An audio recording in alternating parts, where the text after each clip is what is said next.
लगातार 6 बार विधायक और 4 बार सांसद बने और 2 बार हरियाणा के मुख्यमंत्री रहे एडवोकेट चौधरी भूपेंद्र सिंह हुड्डा हमारे साथ हैं। सर, आपका स्वागत है। धन्यवाद।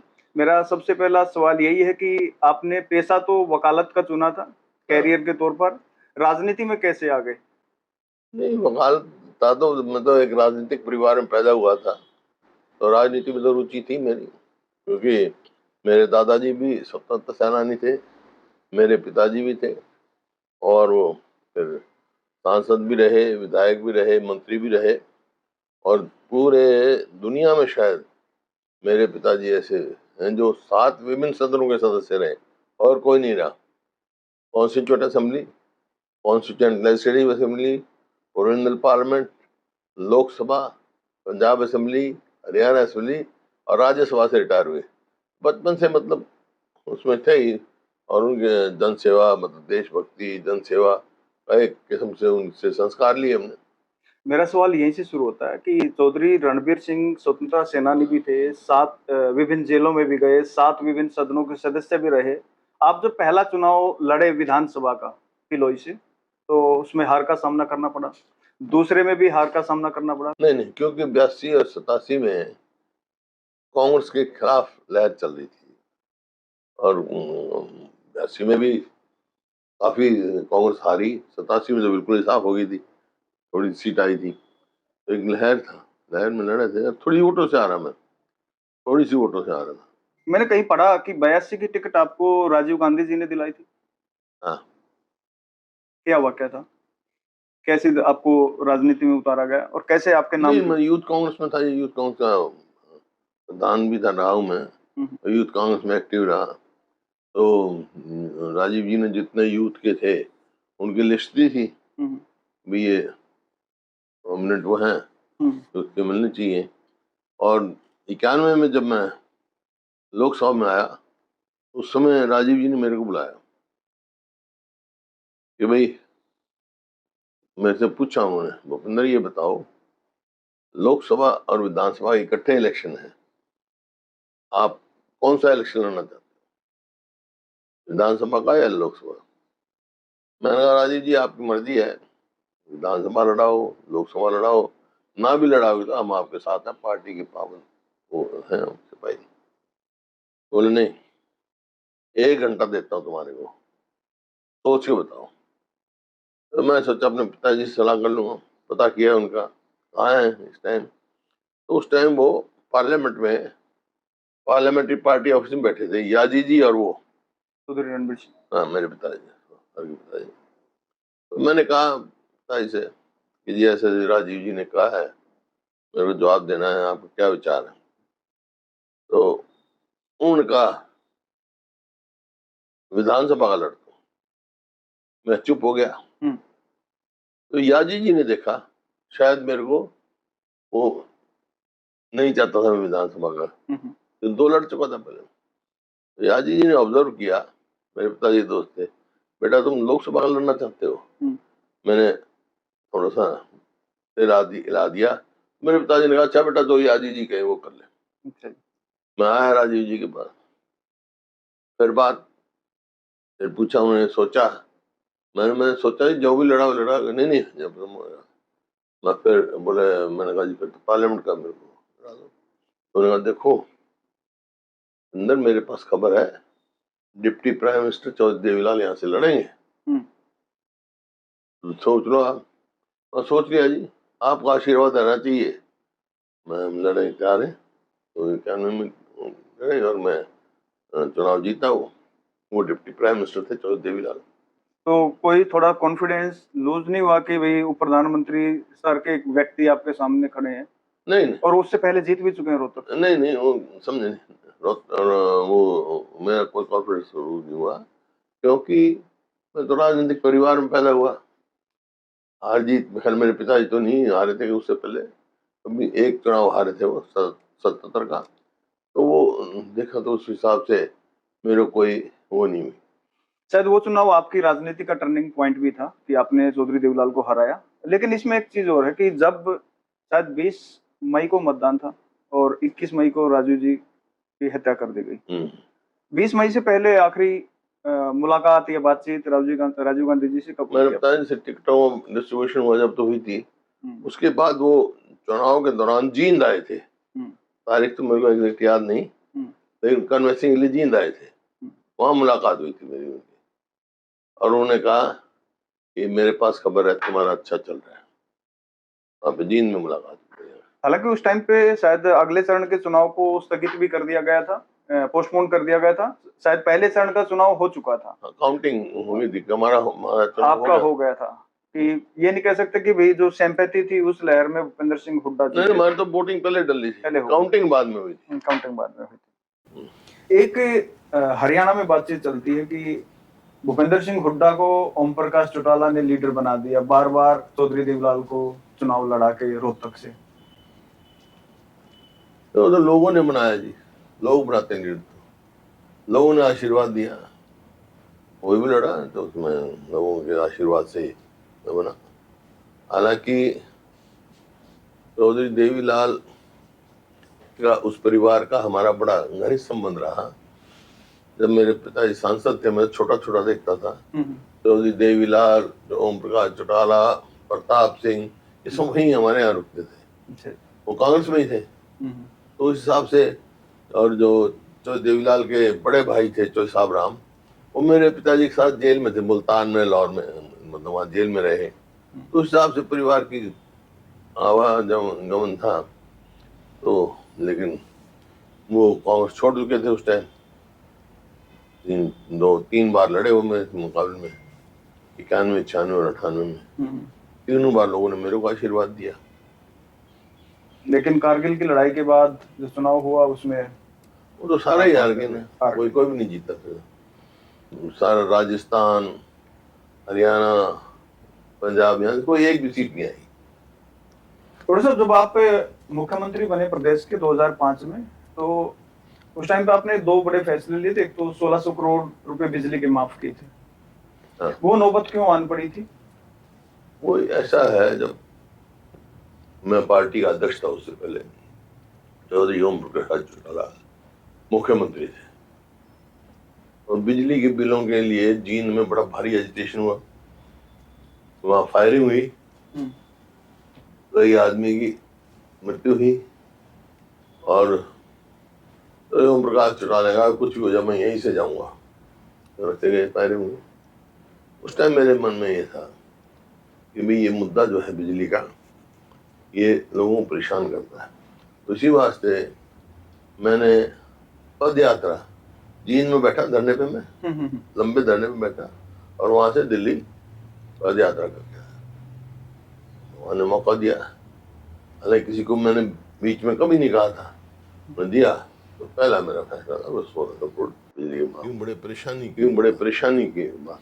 लेकिन मुख्य धारा में तो अभी भी नहीं आई। अभी भी बहुत से बिजली जो अपना लॉसेस बोलते हैं, लाइन लॉसेस हरियाणा के अंदर अभी बहुत लाइन लॉसेस दूसरी बात है, उसमें तो सरकार। लेकिन मैं जब मुख्यमंत्री था उससे पहले बिजली एक चुनावी मुद्दा होता था। बिजली पे ही सरकारें गिर जाती थी, सरकार बन जाती, क्योंकि केवल एक पानीपत का था कोर्ट हमारा, थर्मल प्लांट या फरीदाबाद में।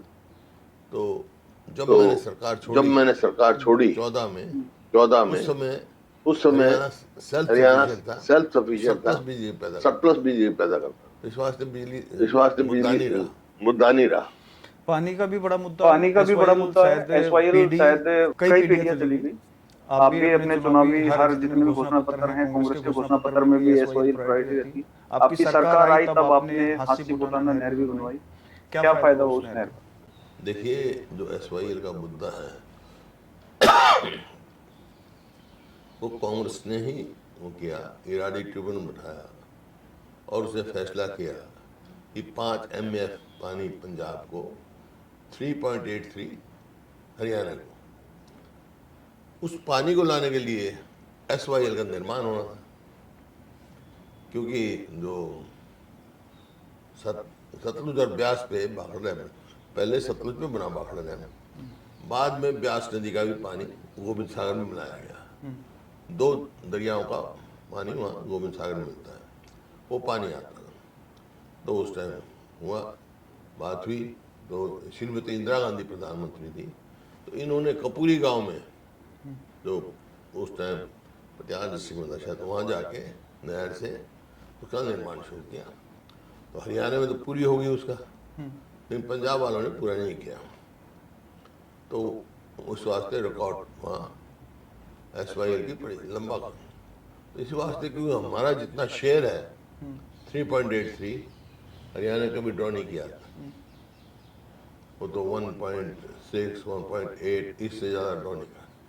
तो उसमें से 1 AMF लाने के लिए एक कुछ लाने के लिए ये हासी बुटाना नहर खोली थी। मैंने कहा भाखड़ा मेन ब्रांच से हम अपने ले आएंगे, और वो जैसे ही खुद ही नहर कंप्लीट हो गई, 350 करोड़ रुपए करीब लगा, तो पंजाब ने सुप्रीम कोर्ट में स्टे ले लिया पंचर का। हालांकि हमारा पंचर हमारे एरिया में होना था। मैंने ऐसा नहर का निर्माण हुआ जो हरियाणा में जो पोर्शन आता है वहाँ से पंचर भाखड़ा में मेन ब्रांच का, वहां से पंचर। लेकिन वो स्टे आज तक वेकेट नहीं कराया पाई। पंचर का ही होना, पंचर का ही स्टे कर रखा है। फिर राजस्थान से भी करवा दिया। वो हमारा हक है, हम अपने हक का पानी लेते हैं, इनके किसी के हक का पानी नहीं लेते। लेकिन वो स्टे दे रखा, उसको वेकेट कराने के लिए सरकार ने प्रयास ही नहीं किया। तो सरकार जो है 11 साल से ना तो SYL में ना ये हांसी बुटाना नहर में कुछ भी कार्रवाई कर सकी। सॉरी।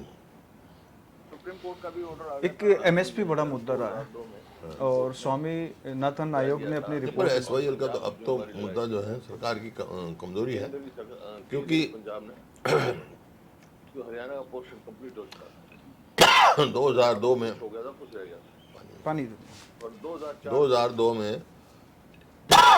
रोक लो तो कोई नहीं, कंटिन्यू कर लेंगे। वाटर का एग्रीमेंट था, वो पंजाब गवर्नमेंट टर्मिनेट कर दिया। मैं सांसद बन गया, तो हमने हमारे सांसदों ने इकट्ठे होकर वो प्रेसिडेंट रेफरेंस के लिए भिजवाया। मनमोहन सिंह जी बात करी, राष्ट्रपति से मिले, तो प्रेसिडेंट रेफरेंस के लिए गया, उनका फैसला आ गया। हाँ, पहले पानी ले लेंगे ना, बाद में ले मतलब लेंगे। कई साल लगे। इनकी कहाँ है? 2016 में आया, इधर को उन्होंने ये फैसला ले लिया कि भाई टर्मिनेट नहीं करते, मेरी इधर में फैसला ज्यादा था। ये काउंटर देखना संजय कहाँ पे है उसके बाद यूं ही ठप पड़ा। इसमें, हरियाणा असेंबली में सवाल उठाए, काउंटर देखना कहाँ पे। श्री मनोहर लाल खट्टर जी ठीक, चीफ मिनिस्टर थे। तो मैंने कहा भाई क्या बात, ये वो कल आपस में मीटिंग करनी शुरू हो गई हरियाणा और पंजाब के। ये बीच वाला फोटो कहाँ जी चौधरी साहब? फैसला क्या, वो भाखड़ा का ऑल पार्टी मीटिंग बुलाई पीछे भाखड़ा डैम में खट्टर साहब ने कि भाई राष्ट्रपति से मिले। प्रणब मुखर्जी साहब राष्ट्रपति है और प्रधान जो दिख रहा है ना, वो भाखड़ा राष्ट्रपति डैम, से तो मिल लिए, टाइम हमने ले 2 लिया। छोड़ रखे हो, पानी गिर रहा है, प्रधानमंत्री से तो आज तक नहीं मिले, 2 गेट खोल जबकि रखे। जिम्मेवारी तत्कालीन मुख्यमंत्री थी की थी। तो उन्होंने फिर ये भी भाखड़ा का मीटिंग की यहाँ पर। इसमें कौन कौन नेहरू जी के साथ है? चौधरी साहब हैं और 2 और हैं। हाँ, एक जयसवाल हाथी है, सुप्रीम कोर्ट सेंट्रल मिनिस्टर था, अटॉर्नी जनरल वगैरह भी और आए। एक उस टाइम गवर्नर का पंजाब का गवर्नर था, जॉइंट पंजाब इसमें का, क्या है, क्या पिल्ले या ऐसे कुछ था। भाई ये फाइनलिटी अटेन कर चुका है। हाँ, मैं- तब एक सुप्रीम कोर्ट का फैसला, उससे बड़ा कोई कोर्ट नहीं, एक फाइनलिटी अटेन फैसला कर चुका था, फिर बातचीत का कहाँ गुंजाइश हो गया। गर्मी भी लग रही होगी शायद आपको? गर्मी लग रही है? ना, मुख्यमंत्री ठंडा है। हाँ, अपने तो वैसे गर्मी लगती नहीं बाहर निकलना नहीं, ठंडा है, मान ये तो ठंडी है वैसे भी। एक बूंद पानी नहीं, तो हम अपने हिस्सा कैसे छोड़े।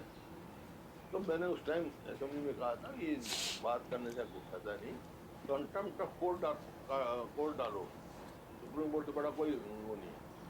और मुख्यमंत्री ने उस टाइम कहा था हम डालेंगे, आज तक कोर्ट नहीं कर।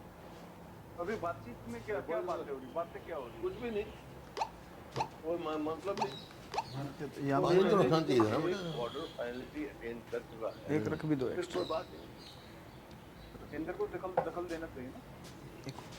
हाँ, बीजेपी की सरकार है हरियाणा में, केंद्र में बीजेपी की सरकार है, ले लो आप। जिम्मेवारी यहाँ कोई बनती है। नहीं, ले लिया। ये तो कोर्ट में कंटेम्प्ट डाले, एक टाइम तो ऐसा भी आया था कि हरियाणा में भी कांग्रेस की हाँ ये ले जाओ बस पानी रहने दो जरूरत ये ब्लैक कॉफी ला मेरे लिए ब्लैक कॉफी जब भी तो नहर का निर्माण हुआ, चुपचाप दे जाइए मैं सेंटर में थी, हरियाणा में उधर से थी, लेते ना, पंजाब में ठीक थी, तो इंदिरा गांधी ने प्रोजेक्ट शुरू हुआ। करें शुरू जी नहीं शुरू करें हाँ जब भी तो ये डाला ना रेफरेंस, जो प्रेसिडेंशियल रेफरेंस अभी तो सुप्रीम कोर्ट का भी ऑर्डर आ गया था हाँ नहीं मैं कह रहा हूँ 2002 में सुप्रीम कोर्ट ने कह दिया था कि और पंजाब की जिम्मेवारी लगाई थी नहर खोदने की। केंद्र की सरकार थी लेकिन पंजाब ने नहर खोदने क्योंकि हरियाणा का पोर्शन कंप्लीट हो चुका था को लेके हरियाणा और पंजाब को कुछ हो गया था कुछ रह गया था एमएसपी दे रहे हैं।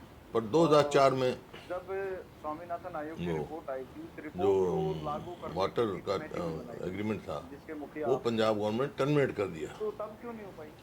मैं सांसद बन गया देखिए, तो हमने सारे सांसदों ने ये कहने 24 में गिरते हैं। इकट्ठे होकर वो प्रेसिडेंट रेफरेंस के लिए भिजवाया। मनमोहन सिंह से बात करी, राष्ट्रपति से मिले 6-7 ऐसी फसल जो तो होती प्रेसिडेंट नहीं है, ने रेफरेंस के लिए गया, कहाँ से देंगे? उसका फैसला आ गया। सिर्फ ये मतलब कई साल लगे उसमें, 2016 या 17 में आया। MSP भी पूरी उन्होंने ये फैसला ले लिया कि भाई टर्मिनेट नहीं कर सकते। वो फैसला पंजाब सरकार का जो इलीगल है। उसके बाद यूं का यूं ठप पड़ा। हरियाणा के असेंबली में सवाल उठाए जो है अ, स्वामीनाथन श्री मनोहर लाल खट्टर जी चीफ मिनिस्टर थे। और था जैसे तो मैंने कहा भाई क्या बात है, ये वो कल आपस में मीटिंग करनी शुरू हो गई हरियाणा और पंजाब के चीफ मिनिस्टर की। वही मैं भाई फैसला क्या, जो हमने उन्हें ऑल पार्टी मीटिंग बुलाई। उसके बाद 12% खट्टर साहब ने किसान के ऊपर कि भाई राष्ट्रपति से मिले, प्रणब मुखर्जी साहब राष्ट्रपति थे और प्रधानमंत्री थे। राष्ट्रपति से तो मिल लिए, टाइम हमने ले लिया फटाफट। प्रधानमंत्री से तो आज तक नहीं मिले, जबकि जिम्मेवारी तत्कालीन मुख्यमंत्री की थी। तो उन्होंने फिर यहाँ मीटिंग की। यहाँ प्रधानमंत्री की जगह गृह मंत्री आए, राजनाथ जी थे उस टाइम पे। और वहाँ सुप्रीम कोर्ट से अटॉर्नी जनरल वगैरह भी आए थे उस मीटिंग में। आगे मैंने स्पष्ट सुझाव पूछा भाई इसमें क्या है, तो उनका स्पष्ट भी था भाई ये फाइनलिटी अटेन कर चुका है। जब एक सुप्रीम कोर्ट का फैसला, उससे बड़ा कोई कोर्ट नहीं, एक फाइनलिटी अटेन फैसला कर चुका था, फिर बातचीत का कहाँ गुंजाइश हो गया। बैठते हैं मेरे ख्याल 4 बार 5 बार मुख्यमंत्री दोनों स्टेटों में बैठ लिए, कोई समाधान निकलना नहीं। मान साहब तो कहते भाई हम तो एक बूंद पानी नहीं, हम अपना हिस्सा कैसे छोड़े। तो मैंने उस टाइम असेंबली में कहा था ये बात करने से कोई फायदा नहीं, कंटेम्प्ट ऑफ कोर्ट डालो, सुप्रीम कोर्ट से बड़ा कोई वो नहीं है। और मुख्यमंत्री ने उस टाइम कहा था हम डालेंगे, आज तक कंटेम्प्ट ऑफ कोर्ट नहीं डाला। अभी बातचीत में क्या क्या बातें हो रही, बातें क्या हो रही है? कुछ भी नहीं, मेरे से पहले कोई मतलब नहीं, कोई मायने नहीं। जब एक ऑर्डर फाइनलिटी अटेन कर चुका है फिर कोई बात ही नहीं। रिकॉर्ड चारों ने केंद्र को दखल देना चाहिए ना। चिट्ठी लिख दी, हाँ बीजेपी की सरकार है हरियाणा में, केंद्र में भी बीजेपी की सरकार है, उनकी जिम्मेवारी बनती है, रुपया या 2.5 लाख नहीं तो कोर्ट में कंटेम्प्ट डालें। कंपनसेशन थे। एक टाइम तो ऐसा भी आया था कि हरियाणा में भी कांग्रेस की, पंजाब में भी कांग्रेस की, सेंटर में भी कांग्रेस की, यूपीए जब तो बनी ना, सारी सड़क जब तो नहर का निर्माण हुआ। सेंटर में थी, हरियाणा में थी, पंजाब में थी, तो इंदिरा गांधी ने पूरे स्टेट के एसवाइएल शुरुआत कराई। नहीं अभी की बात करूँ मनमोहन सिंह सरकार में। तो जब तो ये डला ना रेफरेंस, जो प्रेसिडेंशियल रेफरेंस जब तो डला सुप्रीम कोर्ट में, लंबित मामला हुआ ना, तो सुप्रीम कोर्ट का उन्हीं के से डलवाया हमने सब सांसद क्या में। केंद्र भी नहीं चाहता कि नहर बने? केंद्र कुछ बनाना चाहिए लेकिन विल नहीं है। एसईजेड से क्या फायदा हुआ? एक एमएसपी को लेके हरियाणा सरकार तो दावे कर रहे हैं 24 फसलों पे एमएसपी दे रहे हैं, और जब स्वामीनाथन आयोग की रिपोर्ट आई थी उस रिपोर्ट को लागू करने के लिए कमेटी भी बनाई गई थी जिसके मुखिया आप थे, वापस कर तो तब क्यों नहीं हो पाई? जो रिलायंस वाले बना रहे हैं देखिए वो इनकी खुद की खरीद की ये जो एमएसपी का सवाल है एक्वायर्ड ना, जमीन है। ये कह रहे हैं 24 फसलों में देते एक्वायर करके हैं। हमने मैं कई बार असेंबली में भी कहा तो 24 फसलों का नाम तो बता दो। कई 6-7 तो ऐसी फसल जो होती नहीं हरियाणा में पैदा, ये कहाँ से देंगे? या मतलब शहर को तो सिर्फ ये लिप सर्विस, उसको बनाने के लिए असल में एमएसपी भी पूरी नहीं मिलती है। और जो हमारी रिकमेंडेशन थी वो जो बनी थी, मैं चेयरमैन था उसका, हमारी रिकमेंडेशन थी एमएसपी जो है वो स्वामीनाथन के फार्मूले पे दी जाए।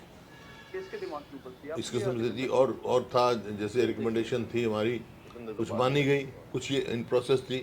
एक थी जो शॉर्ट टर्म लोन है बैंक में, ये जो कमर्शियल बैंक थे वो 12% इंटरेस्ट लगाते थे किसान के ऊपर।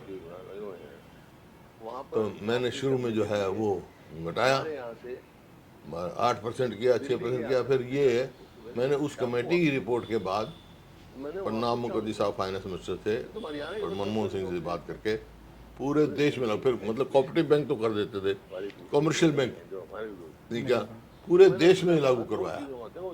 शॉर्ट टर्म लोन पे 4% से ज्यादा ब्याज कोई बैंक नहीं लेगा, जो समय पे किसान वापस दे देता है।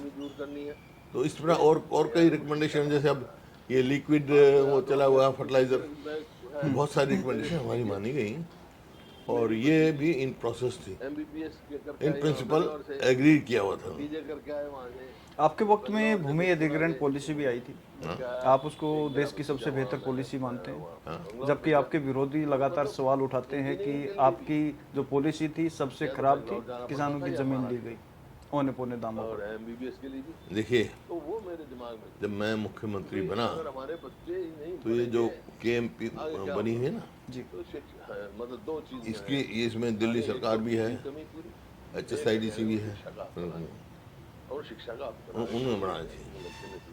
तो मेरे से पहले तत्कालीन मुख्यमंत्री तो ओम प्रकाश चौटाला, ये रिकॉर्ड की बात कह रहा हूँ मैं, आप अगर रिकॉर्ड छाड़ो तो चिट्ठी मिल जाएगी। तो इन्होंने चिट्ठी लिख दी कि भाई ये हम जो जमीन एक्वायर करके दे देंगे और तकरीबन 2 लाख रुपए या 2.5 लाख रुपए प्रति एकड़ कंपनसेशन दें। वो सारे उसका समझो 160 करोड़ रुपए के करीब कंपनसेशन मिलता था सारी सड़क का।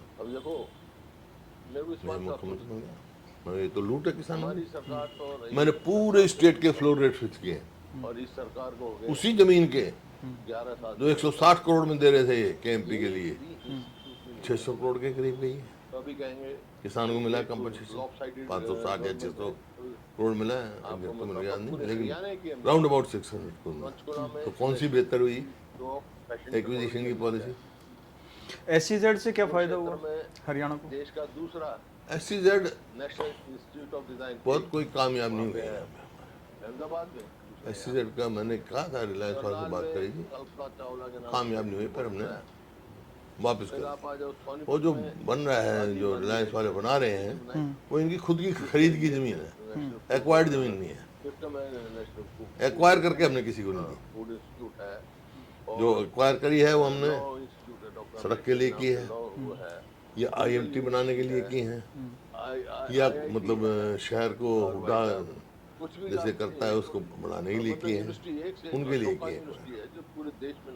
और सब प्रदेश के अंदर कई बड़े संस्थान हैं, IIM की बात करें, एम्स की, IIT, एजुकेशनल इंस्टीट्यूट, ये किसके दिमाग की उपज थी, आपकी या दीपेंद्र सिंह हुड्डा?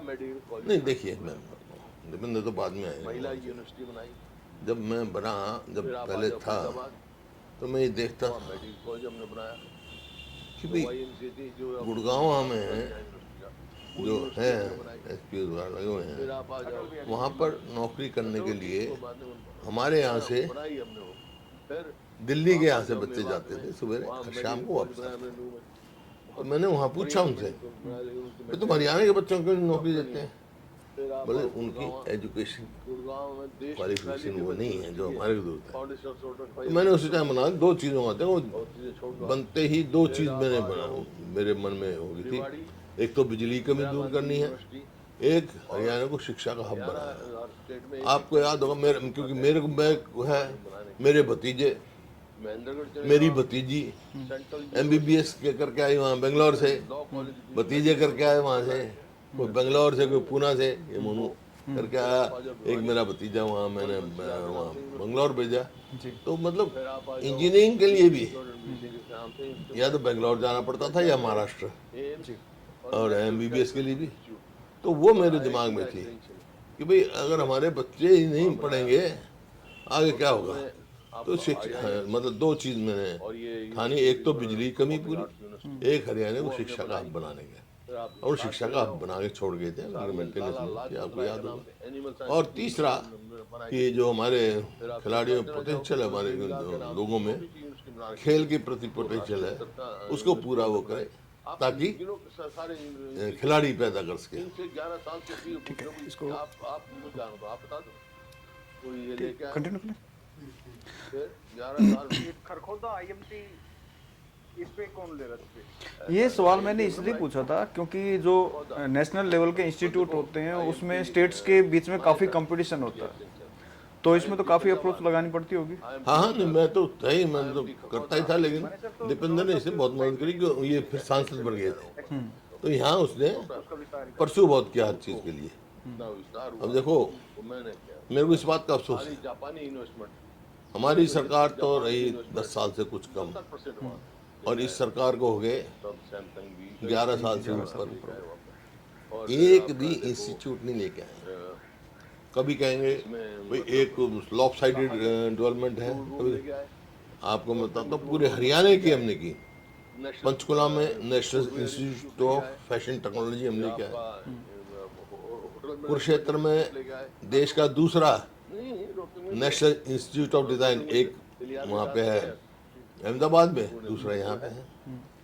करनाल में कल्पना चावला के नाम से मेडिकल कॉलेज बनाया। बादरगढ़ में जो है फिर आप आ जाओ सोनीपत में राजीव गांधी एजुकेशन सिटी बनाई, गांव में बनाए मन जिसमें निफ्ट नेशनल फूड निफ्ट में नेशनल फूड इंस्टीट्यूट है, और लॉ इंस्टीट्यूट है, डॉक्टर अंबेडकर के नाम से लॉ वो है, जिंदल यूनिवर्सिटी है, IIT है, और भाई साहब कुछ भी आपके नहीं, मतलब यूनिवर्सिटी एक से एक, अशोका यूनिवर्सिटी है जो पूरे देश में नाम है, SRM यूनिवर्सिटी है, मतलब एक पूरा हब बना हुआ में तो अपने सोनीपत में। और देश का चालू कर दी थी दूसरा 11 आज़ादी से पहले फिर बाद में भी आज तक सरकारी क्षेत्र में महिला मेडिकल कॉलेज कानपुर बनाया हमने, एक इंच नहीं बनाई, महिला यूनिवर्सिटी बनाई। नहीं आता मेरे को जितने नेशनल हाईवे फिर आप आ जाओ फरीदाबाद, 90% हमारे वहाँ मेडिकल कॉलेज हमने बनाया। जो YMCA थी, जो अब इन्होंने नाम बदल दिया यूनिवर्सिटी का, वो यूनिवर्सिटी हमने बनाई। सरकार ने फिर आप आ अटल जाओ, बिहारी जी के नाम से। चलो ठीक, कोई बात नहीं, बनाई हमने वो। फिर आप आ जाओ मेवात में, वहाँ मेडिकल कॉलेज बनाया हमने नूह में, बहुत बढ़िया मेडिकल कॉलेज बनाया, लेकिन उनकी मेंटेनेंस नहीं है, डॉक्टर नहीं है। फिर आप आओ गुड़गांव में देश की पहली डिफेंस यूनिवर्सिटी के फाउंडेशन स्टोन रखवाई हमने डॉक्टर मनमोहन सिंह से, और चीज़ें छोड़ दो आप। साल के बाद फिर आप आ जाओ रेवाड़ी, इंदिरा गांधी यूनिवर्सिटी, और हरियाणा हर स्टेट में एक एक सैनिक स्कूल होता है, दूसरा सैनिक स्कूल वहाँ रेवाड़ी में बनाने के काम हमारे महीने कौन सी महेंद्रगढ़ चले जाओ आप, सेंट्रल यूनिवर्सिटी जिसमें लॉ कॉलेज भी, मेडिकल कॉलेज सब कुछ बनना है, इसमें सेंट्रल यूनिवर्सिटी बनी हुई है वो। फिर आप आ जाओ भिवानी, तो बंसीलाल के नाम से यूनिवर्सिटी बनाई। फिर आप आ जाओ जींद, चौधरी रणवीर सिंह के नाम से यूनिवर्सिटी बनाई। झज्जर में एम्स और नेशनल कैंसर इंस्टीट्यूट और IIT का एक्सटेंशन, ठीक है, वहाँ बनाया। 11 साल में तो रोहतक में आपका IIM और ये university visual and performing arts university, वो हमने बनाई। पूरे देश में फिर आप हिसार चले जाओ, की आय में हिसार में लाला लाजपत राय के नाम से एनिमल साइंसेज की यूनिवर्सिटी हमने बनाई। पर कैपिटल फिर आप सिरसा चले जाओ, चौधरी देवीलाल के नाम से छोटी सी यूनिवर्सिटी बना रखी थी, उसको राष्ट्रीय स्तर का यूनिवर्सिटी हमने बनाई। आप गिनो के सारे इंस्टीट्यूशन हो, इनसे 11 साल से भी पूछ रहे हो भाई आपको कुछ जानो तो आप बता दो, दावा करता हूँ कोई ये लेके आया हूँ। फिर 11 साल एक खरखोदा IMT, इस पे कौन ले रहा है श्रेय? IMT हमने बनाई खरखोदा।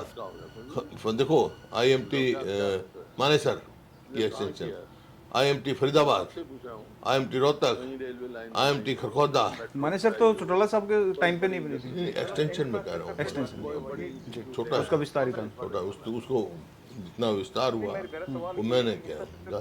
सारी जापानी इन्वेस्टमेंट, देश में जितनी जापान की इन्वेस्टमेंट है 70% वहाँ लेके आए, सब सैमसंग भी कई जो हम लेके आए वहाँ पर। और फिर आपका देखो इसमें मतलब शाह में टूल रूम लेके आए, रोहतक में टूल रूम लेके आए, नेशनल फुटवेयर इंस्टीट्यूट लेके आए, आर्मी को लेकर ये आपका होटल मैनेजमेंट इंस्टीट्यूट लेके आए। बहादुरगढ़ में भी है। नहीं, रोहतक में भी है। रोहतक में तिलियार के साथ नहीं है जी जी। आप बहुत फूड इंस्टीट्यूट, वो है आपको क्या वो लगता है कि हमारे समय का इसको है लेकर सारा। जो हरियाणा के यहाँ पे और बहादुरगढ़ में जो है वो न्यूक्लियर साइंस की वो लेके आए हम यूनिवर्सिटी, जो इसमें गांव में बनाई मनमोहन सिंह ने की न्यूक्लियर स्टडीज की पार्टनरशिप की। पहले तो गांव में तो ये आप देखो पूरे हरियाणा में घूम जाओ, कोई ऐसा जिला कोई हमने वो नहीं छोड़ा। एजुकेशन मेट्रो इस सरकार का एक बता दो आप। हमने मेट्रो लेके आए हम यहाँ से दिल्ली से बहादुरगढ़, ये हुआ कि हमारी दिल्ली से बल्लभगढ़, घटी है। दिल्ली से गुड़गांव। 11 साल हो गए, मैं तो अपने 10 साल से कम का पीरियड का बता रहा हूँ, चालू कर दी थी। 11 साल हो गए, एक नया पोल नहीं लगा मेट्रो। रेलवे लाइन हम कितने 100 किलोमीटर लेके आए, इन्हें 1 इंच नहीं लगाई।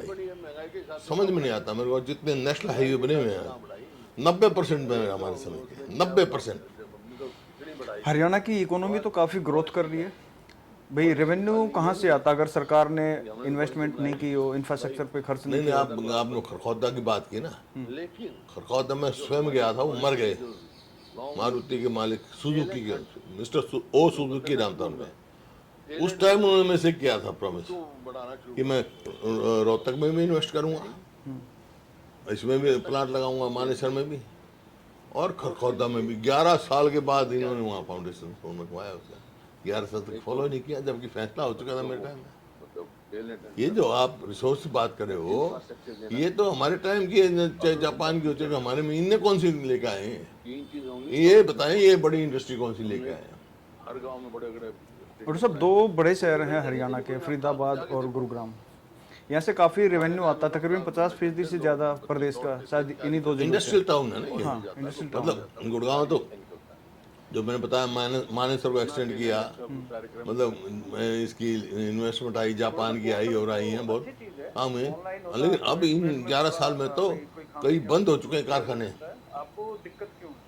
नहीं, मैं पोर्टल 2014 में हरियाणा पूरे देश में प्रति व्यक्ति आय में, प्रति व्यक्ति निवेश में, per capita investment and per capita income में पूरे देश में नंबर 1 था।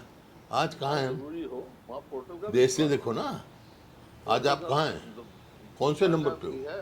नहीं, हर जगह आपका मैं दावा करता हूँ हम नंबर 1 थे प्रति व्यक्ति आय और प्रति इन्वेस्टमेंट में। इन्वेस्टमेंट तो उस टाइम आई है। गवर्नमेंट को रेवेन्यू तो बहुत ज़्यादा मिल रहा, फिर वो खर्च कहाँ हो रहा? भी योगदान है। खर्च कहाँ हो रहा है? कुछ नहीं। पोर्टल है, मैं पोर्टल तो क्या क्या खर्च हो रहा है? इन्हें कहाँ किया है? पोर्टल मैं तो आपसे पूछ रहा हूँ, कहीं रेलवे लाइन बनाई हो, कहीं मेट्रो बिछाई हो, कोई बड़ी इंडस्ट्री लेके आए मतलब हो, इंफ्रास्ट्रक्चर पे कोई खर्च नहीं कोई हुआ बड़ी ये? इंस्टीट्यूट ले आए हो, कौन सा इंफ्रास्ट्रक्चर बनाया है? हर चीज काम हर काम नहीं, मेरा सवाल ये है कि इंफ्रास्ट्रक्चर पे खर्च नहीं किया। ना, मेन इंफ्रास्ट्रक्चर तो हमारे टाइम का बना हुआ है, एक्सेप्ट 1-2 नेशनल हाईवे इनके टाइम में बने हैं। बाकी 90% 152D का तो 90% तो मेरे टाइम के मंजूर हुए हैं। ये बहुतों तो ट्री कटिंग तक हो गई, जी। जो वहाँ से कठपुतली से चलती है ना, वहाँ वो कर रही जो आती है आगे मिलती है। आप एक बात देखो, पिछले 5 रिजल्ट एक हरियाणा के लोगों का आर्मी को लेकर काफ़ी रुझान रहता था, सरकार बनी है। और जब अग्निवीर आई, हम भी कई बार देखते हैं कि जो ग्राउंड है वहाँ पे तैयारी करते थे आर्मी की, हज़ारों युवा होते थे, अब बहुत कम नज़र आते हैं। आपको क्या लगता है कि इसको लेकर जो हरियाणा के युवा का रुझान था आर्मी के प्रति, कम हो गया क्या? नहीं, देखो कोई मतलब नहीं ना, 4 साल रहो ना, उसकी पेंशन ना, जॉब गारंटी। भाई पहले तो गांव में कोई फौज में भर्ती होता था, अपने आप को गर्वित महसूस करता था, आप एक बात देखो, उसकी पेंशन मिलती, उसके बच्चों की एजुकेशन अच्छी होती थी। अब ये क्या करेगा भाई 4 साल? इस वास्ते ये ठीक नहीं है, हमने तो इसका विरोध किया भी है। और इसका नतीजा भी ये हुआ कि हमारी सेना की स्ट्रेंथ घटी है तो वो नहीं, लेकिन एक और घटने जाएगी और घटेगी। ईवीएम है, स्पोर्ट्स पुलिस तो अब भी पूरे देश में सबसे अच्छी है हरियाणा की।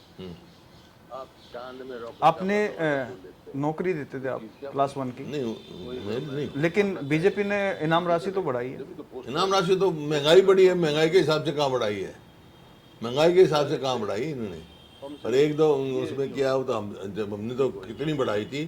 सवाल पॉलिसी का है, पॉलिसी खाली ये नहीं है कि हमने तो पॉलिसी बनाई भाई पदक लाओ पद पाओ, लेकिन जो हमारी पॉलिसी थी, जो लॉन्ग वो थी, टैलेंट हंट हम शुरू करते थे स्कूल में, टैलेंट देखते थे, उसको बढ़ाना शुरू करते थे। ये है कोई मतलब